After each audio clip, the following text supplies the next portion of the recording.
Well, it's about fucking time. In honor of the late Ozzy Osbourne, I wanted to talk about one of my favorite games he cameoed in, Brutal Legend. Brutal Legend is an action-adventure video game with real-time strategy game elements. It was developed by the game studio Double Fine and came out on the PlayStation 3 and Xbox 360 in October 2009, and later on Windows and Steam in February 2013. Which means it's a Halloween and a Valentine's Day gift. Just saying.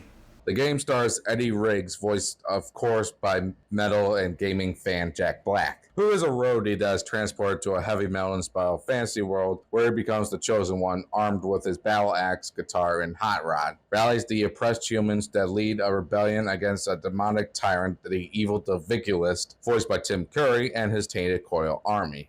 So yeah, it's a hero from another world fighting an evil deity story. It just has a unique blend of heavy metal aesthetics and fantasy elements, creating a vibrant and immersive experience, giving each setting and character a vibrant blend of heavy metal album cover art, fantasy, and a touch of lowbrow humor, stylized, exaggerated aesthetic with a focus on heavy metal themes and environments. Okay, even though I love this game, it does have its pros and cons. First, the pros. The story and characters are hilarious to watch and listen to. I haven't played many games from Double Fine, but if the writing in their other games are this good, I would buy them too. My friend is dying. I'm heading in there now. You sure you don't want to talk me out of it? No? Okay. The gameplay is mostly hack and slash with an RTS element of summoning armies via battle stage and green glowing fans as energy. Which, even the games, the characters would find rather weird. Okay. Glowing people? And I know the switch between hack and slash and RTS gameplay can be repetitive for some gamers, but I didn't mind it. It definitely was a unique blend of the two for me anyway. Plus, building an army of heavy metal themed characters is a plus for me. What wasn't a plus for me was some of the linear boss fights. I did like the first few boss fights, especially the Metal Spider Queen, which has the boss theme as Cry of the Banshee by Brockus Helm. And I don't know if YouTube would strike my video if I played this song on here. The music, of course, was hit heavy metal songs, which is good for a heavy metalhead like myself. Also, the cast had either talented voice actors, comedians, or heavy metal legends playing these characters. I'm helping. I didn't usually play the multiplayer part of the game, but I hear it's pretty fun. If only I didn't prefer playing video games by myself. There's also collectibles and side quests you can do in the game as well and get points to spend on upgrades for your car and movesets. Or what the Guardian of Metal calls With a fire tribute.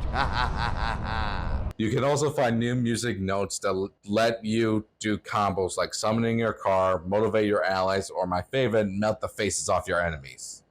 Okay, before I talk about the negatives of this game, I want to tell you guys how this game got developed. Brutal Legend had been in development since 2007 prior to the completion of Psychonauts, Which I could do a Mind Freak game video if I get a chance to play it. The creator, Tim Schafer, said he was a heavy metal music fan and roadies have always fascinated him. Part of the game's inspiration came from the fantasy worlds and the lyrics and album covers of metal bands implied by rarely made it to the music videos, thus allowing Brutal Legend to fulfill the promise of such lore. Schafer also credits a Megadeth roadie named Tony he once met as having him the idea to make a game about a roadie, with the character of Eddie Riggs becoming a reimagined version of him.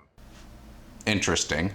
The 2003 movie School of Rock also reminded Schafer of his idea of Brutal Legend and made him more excited to publish it. When Schafer was pitching the game before 2006, he received feedback about changing the game's style to hip-hop or country. Schafer has pointed out that there are music term-inspired attacks, such as face-melting guitar solo. So a hip-hop country-style game wouldn't have made much sense. However, Schafer noted that they attempted to make sure that non-metal fans would be able to get the jokes as well.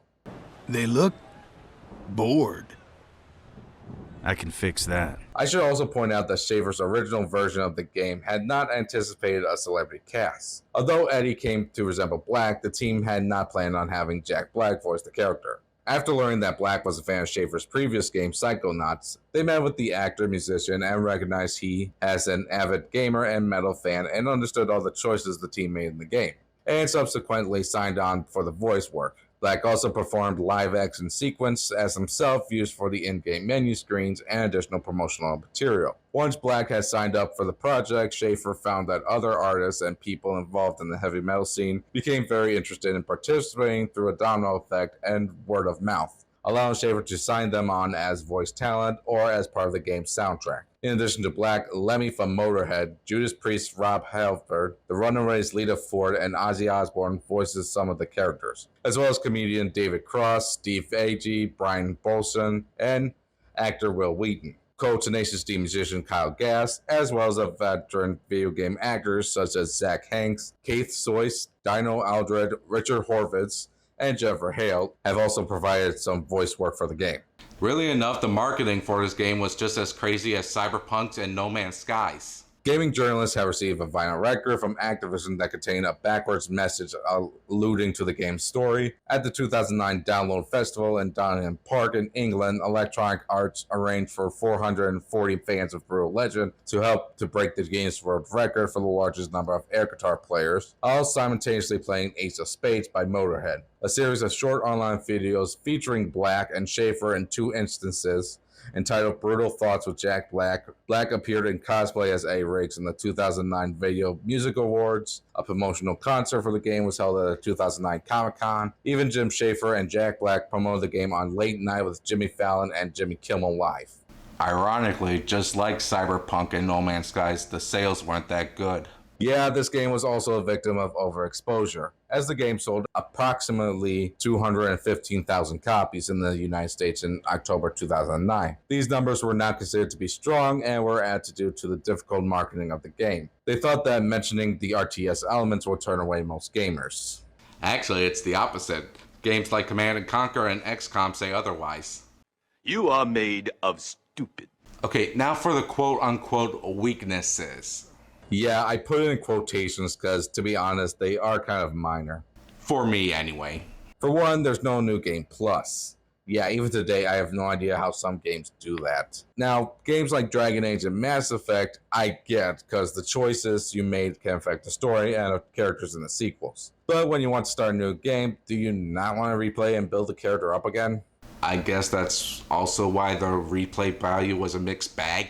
The main story is only 9 hours long, and the collection, hunting, and side questing makes this 25 hours altogether. Also, some say the repetitive RTS mechanics and limited collectible usefulness post-game would turn gamers off. Again, that didn't bother me. But then again, I'm very critical when it comes to video games. From the gameplay to the story, lore, and characters. If you are a connoisseur who enjoys heavy metal music, Jack Black's humor, and a unique blend of action, hack and slash, and real-time strategy, I would definitely recommend this game. This is definitely an 8 out of 10 metal hands. We're home now. I'm Galactic Knight, and I'll see you guys next time. Thanks for watching. If you enjoyed this video, don't forget to like, subscribe, and hit that bell for more content. Until next time, keep watching and keep dreaming.